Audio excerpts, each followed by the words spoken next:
UMK di Kota Tasikmalaya naik hanya 1%-an untuk tahun 2022. Hal tersebut tentu menuai polemik. Kenaikan merujuk pada PP 36 UU Cipta Kerja.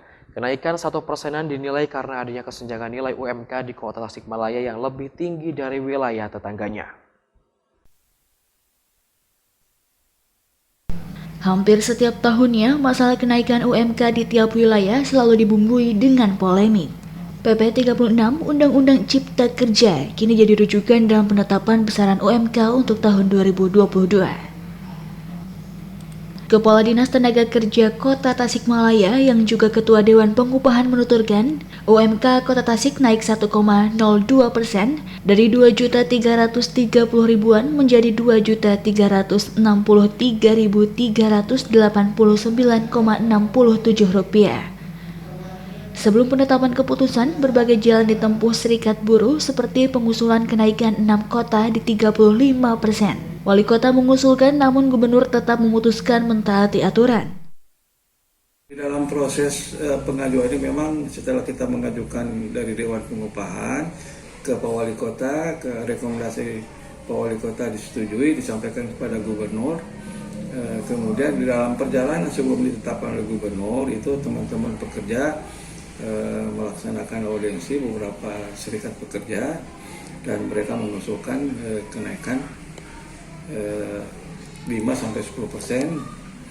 Setelah kita berunding dengan Pak Wali itu diputuskan untuk ada kenaikan sebesar 6,35%.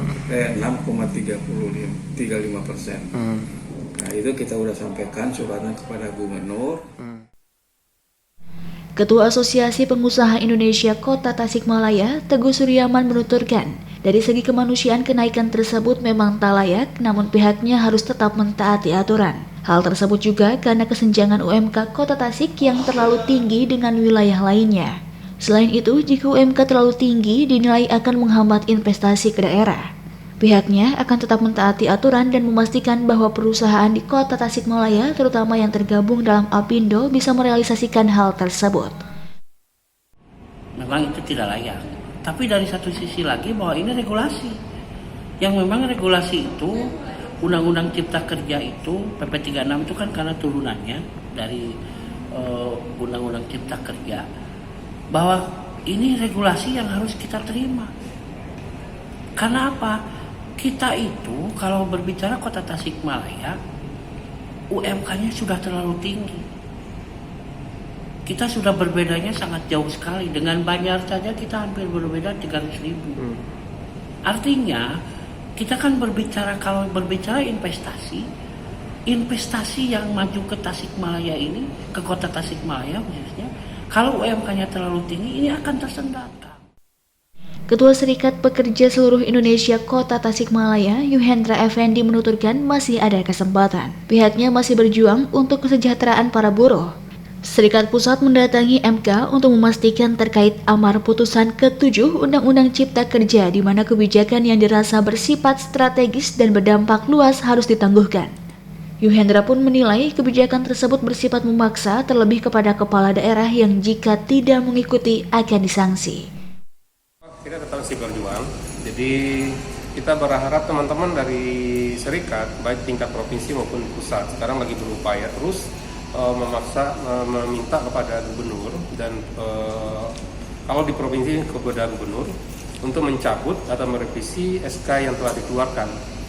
Kalau di pusat, teman-teman serikat itu lagi berupaya mendatangi AMK dan itu sudah dilakukan kemarin, menyampaikan surat bahwa minta penjelasan kepada MK tentang amar putusan nomor 7 yang di sana menjelaskan bahwa setiap hal yang bersifat strategis dan berdampak luas itu harus ditangguhkan.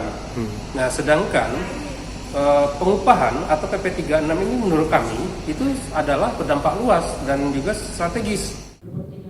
Yuhendra menambahkan, selain kenaikan yang hanya 1%-an, pengaplikasian besaran UMK di tiap perusahaan pun masih menjadi pekerjaan rumah karena masih banyak pekerja yang harus diperjuangkan hanya untuk mendapatkan penghasilan yang layak. Muhammad Hasbi, Radar TV, melaporkan.